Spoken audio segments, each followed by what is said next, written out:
Assalamualaikum warahmatullahi wabarakatuh. Salam sejahtera bagi kita semua. Salam Om Swastiastu, nama budaya dan salam kebajikan. Sebelum kami masuk lebih jauh dalam tataran argumentatif kami, izinkan kami memperkenalkan diri. Kami dari Kampus Sekolah Tinggi Ilmu Hukum Muhammadiyah Bima, Nusa Tenggara Barat. Saya sendiri sebagai pembicara pertama atas nama Ahad Mardiansyah. Dan sebelah kanan saya, salah satu wanita yang paling cantik atas nama Ainun Wulandari. Dan sebelah kiri saya, salah satu pemuda paling tampan atas nama Raizul Amin Loamina. Dalam hal ini, kami berpijak di posisi kontra yang tidak setuju dengan mosi debat yang diangkat oleh Badan Pengawas Pemilu Republik Indonesia. Kami mengatakan bahwa Badan Pengawas Pemilu Republik Indonesia memiliki wewenang dalam hal menangani pelanggaran pemilu pasca penetapan hasil pemilu secara nasional.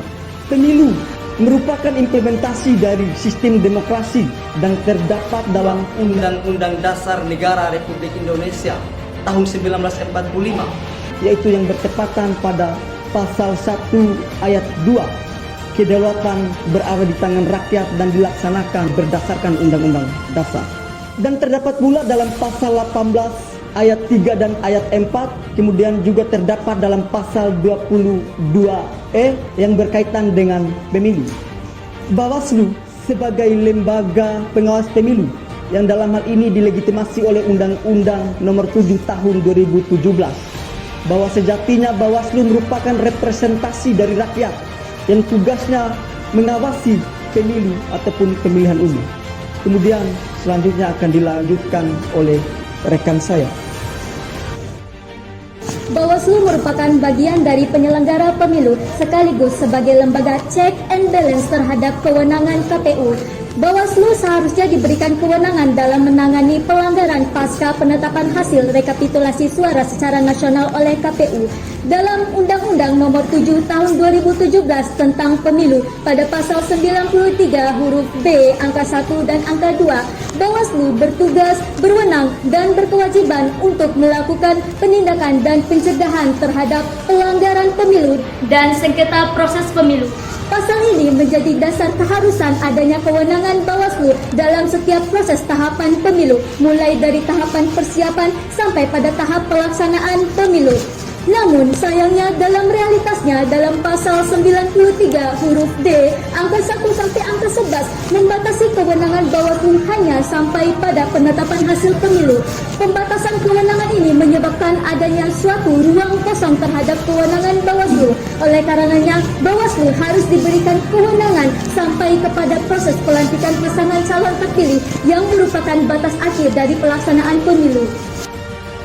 Melanjutkan tataran argumentasi rekan-rekan kami yang sebelumnya bahwa pemilu merupakan suatu representasi demokrasi kehendak umum rakyat Indonesia seperti yang digagas oleh J.J. Rousseau. Namun apa jadinya jika lembaga yang mengawasi pemilihan umum tersebut hanya diberikan kewenangan untuk menangani pelanggaran pada saat proses penyelenggaraan pemilu, namun tidak diberikan kewenangan yang lebih lanjut untuk menangani pelanggaran pemilu pasca penetapan hasil pemilihan umum secara nasional, karena tidak menutup kemungkinan sesuatu hal akan terjadi yang berada di luar perhitungan dan berada di luar kemungkinan, yaitu kini disebut sebagai aberratio actus.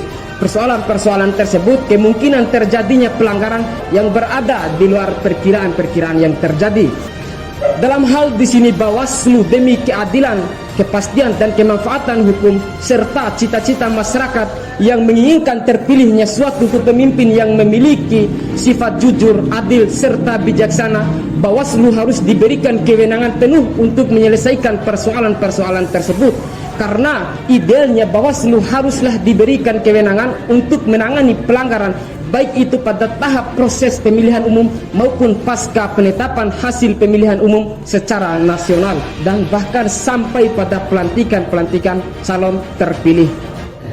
Demikian pemaparan kami. Salam awas bersama rakyat, awasi pemilu bersama Bawaslu, tegakkan keadilan pemilu.